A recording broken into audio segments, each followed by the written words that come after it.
Hello and welcome back to the Coach by Matthews podcast. This is episode 3. If you've listened to the last 2 episodes, thank you very much. And if you're new here and just joining for this episode, make sure you go back and give the last 2 a listen, just to find out what Kelly and I are all about. It's just me today, and I'm here to talk to you guys about getting the most out of your weight loss.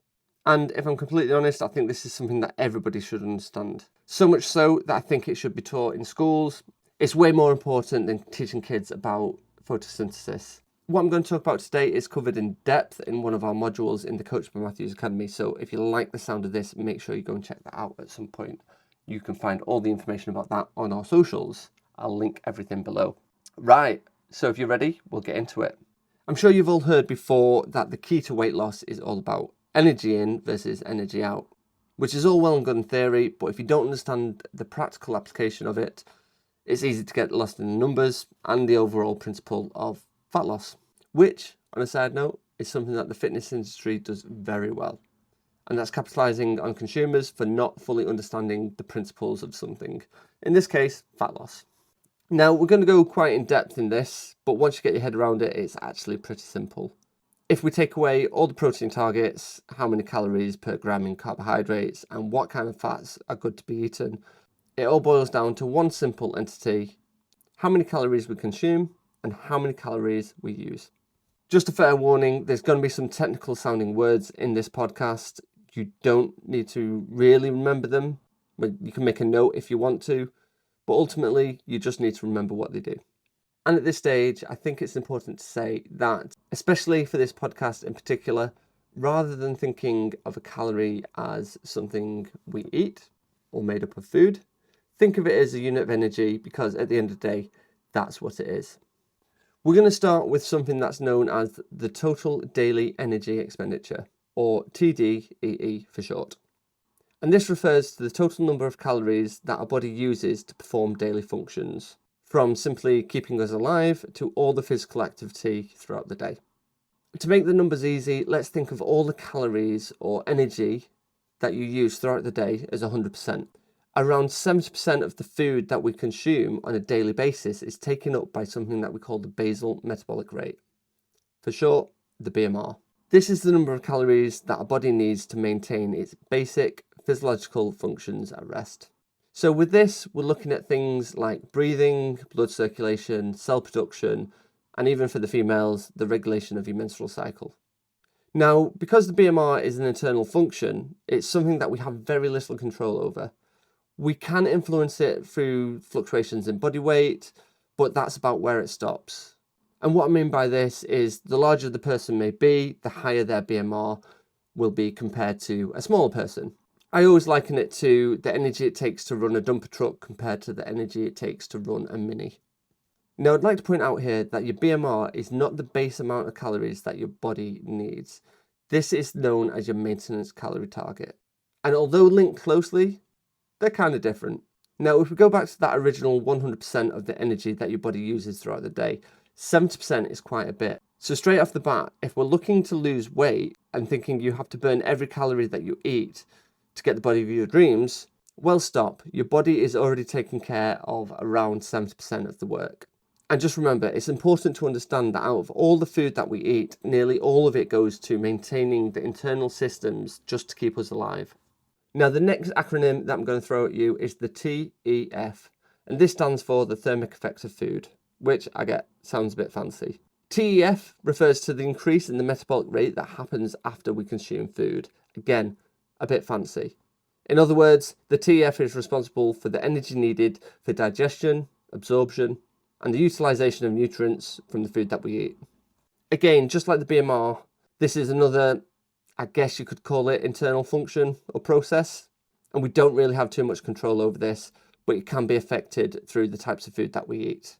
So if we have a diet that's primarily made up of fast-release carbs or sugars, you generally have a lower TEF, as sugars are fairly easy to break down and we burn through them straight away. As opposed to, let's say, proteins. So if we have a high protein diet, that requires more energy to break down, resulting in a higher TEF. And this is just another reason why having a high protein diet is essential. It can potentially enhance the amount of energy you expend throughout the day and support your weight management throughout the same process. So looking back at the 100% where our BMR has already taken up around 70%, the TF is responsible for 10% of the daily energy expenditure. We've now looked at the two sections of the TDEE, or total daily energy expenditure, that we don't really have too much control over, as these are all internal processes. So let's take a look at what we can control. Your next acronym is NEAT, and this is NEAT. Now, for anybody with a smartphone and is on social media, you've more than likely heard this phrase before. I've talked about it enough on my socials. And it stands for non-exercise activity thermogenesis. I admit that's a bit of a mouthful, so let's just call it NEAT. NEAT refers to the energy we expend for pretty much everything we do that isn't sleeping, eating, digesting food, or sport-related activity. So essentially things like walking around the house, playing with your kids, carrying shopping bags, even fidgeting, along with any other daily movements that are not classed as formal exercise. Depending on your lifestyle and even your job, a person's NEAT can vary significantly between individuals, but it can play a substantial role in managing body weight and overall health markers. This is why you'll always hear your PT banging on about how important it is to get your daily steps in. So if we go back to our energy chart, NEAT is responsible for around 15% of the energy that we use throughout the day. Now, unlike BMR and TEF, we have complete control over our NEAT. So by consciously integrating more movement into our daily routines, we can significantly boost our NEAT, which in turn can contribute to better overall health, well-being, and you guessed it, weight management. For me, I would personally say that NEAT is the most important aspect for anybody when they're on a weight loss journey. And in my experience with the clients that I work with, those who regularly put the effort in to ensure that their daily NEAT is high, or as high as it can be, are the clients who see the best results. Finally, we have NEAT. Now, NEAT stands for Exercise Activity Thermogenesis and refers to the amount of calories we burn during intentional physical exercise. So this includes all structured and planned physical activities, such as resistance training, so working out, taking a gym class, going for a run, playing sport, anything like that.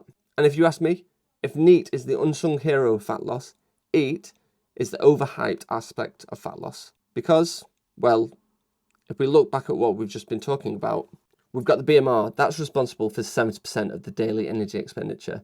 NEAT takes up 15%, and the TEF, that's around 10% of the energy we consume throughout the day. That leaves with just around 5% of the original 100 that we started with. This means that just 5% of the energy that we use throughout the day goes towards planned activity, i.e. what you do in the gym. So what does this mean to you and your weight loss journey? Well, let's recap.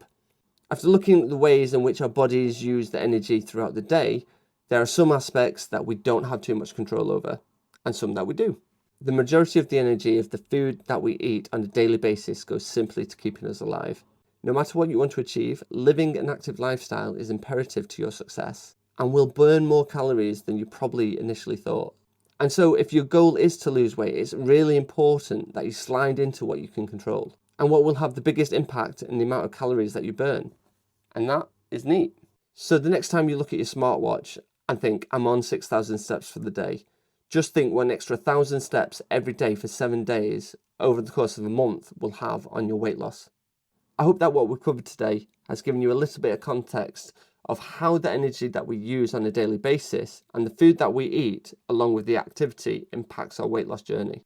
And the importance of having a high protein diet and how it goes a lot further than just building muscles. And I think the biggest takeaway here is that you should now be able to see that if you are wanting to lose weight, you don't need to live and die on the gym floor, because just 5% of the energy that we use throughout the day is used through planned activity. The gym should be a place that you go to get stronger, fitter, and to help balance your mental health, not to burn calories and not to lose weight. That is all done through the diet and through the foods that we eat. As always, guys, thank you very much for listening to this, and there's been at least a couple of takeaways for you. I'd love to know in the comments below if there's been anything you found particularly interesting. Don't forget to like and subscribe and even share this to your social media. Again, thanks for listening. I've been Mike, and I'll catch you on the next episode.